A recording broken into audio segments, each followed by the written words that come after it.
ஒரு ஹேண்ட் பிரேக்கை வந்து எவ்வளோ தெளிவாக எவ்வளோ கரெக்டாக வந்து அப்ளை பண்ணணும் அப்படிங்கிறத நான் உங்களுக்கு சொல்கிறேன் பாருங்கள்.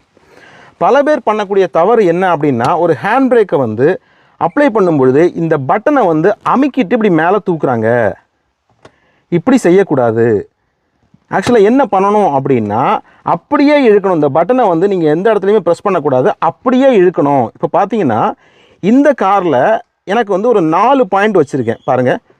1 2 3 4. இதில் வந்து எனக்கு ஓரளவுக்கு நல்ல டைட் ஆகிட்டு, அதனால் எனக்கு வந்து கான்ஃபிடென்ட்டாக இது நிற்கும் அப்படின்னு தெரியறதுனால இதோட விட்டுட்டேன்.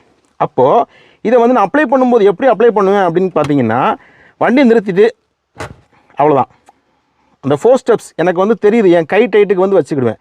இந்த சவுண்டு வந்து கண்டிப்பாக வரணும். இப்போ திருப்பி ரிலீஸ் பண்ணும்போது சிலர் ஒரு தப்பு பண்ணுறாங்க. என்ன அப்படின்னா, அந்த பட்டனை பிடிச்சி அமுக்கிட்டு இருக்காங்க. ஆக்சுவலாக என்ன பண்ணணும் அப்படின்னா, இப்படி நிற்கிற ஹேண்ட் பிரேக்கை லைட்டாக மேலே தூக்கணும். இன்னும் லைட்டாக தூக்கிட்டு இப்படி அமுக்குனீங்கன்னா ரொம்ப ஈஸியாக, இங்கே பாருங்கள், ரொம்ப ஈஸியாக அமுக்கிட்டு அப்படியே ரிலீஸ் பண்ணிடலாம். ரைட்?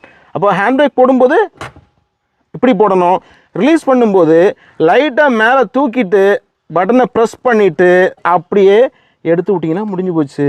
ஹேண்ட் பிரேக்கை வந்து போடும்போது எந்த காரணத்தை கொண்டும் இந்த பட்டனை வந்து நீங்கள் ப்ரெஸ் பண்ண வேண்டிய அவசியம் கிடையாது. ரைட்டா? அப்படியே போடணும். இப்போ 1 2 3 4.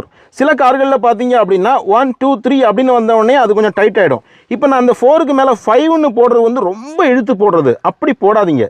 சார் பார்த்தீங்க அப்படின்னா ரொம்ப டைட்டாக பிடிச்சி இழுத்து போடுறாங்க. அது வந்து அந்த ஹேண்ட் பிரேக்கோட கேபிள் வந்து சீக்கிரத்தில் வந்து கட்டாக கூட வாய்ப்பு இருக்குது அப்படின்னா ரொம்ப பிடிச்சி தன்னோட பலத்தெல்லாம் கூட்டி வச்செல்லாம் போடுறாங்க. அதெல்லாம் தேவையில்லை. அப்படி ரொம்ப டைட்டாக போடணும் அப்படின்னா, ஒரு பெரிய மலைப்பகுதியில் ரொம்ப இறக்கத்தில் நிற்கிது அப்படின்னா கூட நீங்கள் அப்படி போடலாம். நார்மலாக சமதளமான பகுதிகளில் பார்த்தீங்க அப்படின்னா அப்படி ரொம்ப டைட்டாலாம் போட வேண்டிய அவசியம் கிடையாது. ஸோ எனக்கு வந்து 4 ரைட்டா, 1 2 3 4 இதில் எனக்கு முடிஞ்சு போச்சு. 5 இழுத்தனா ரொம்ப கஷ்டம் பாருங்க.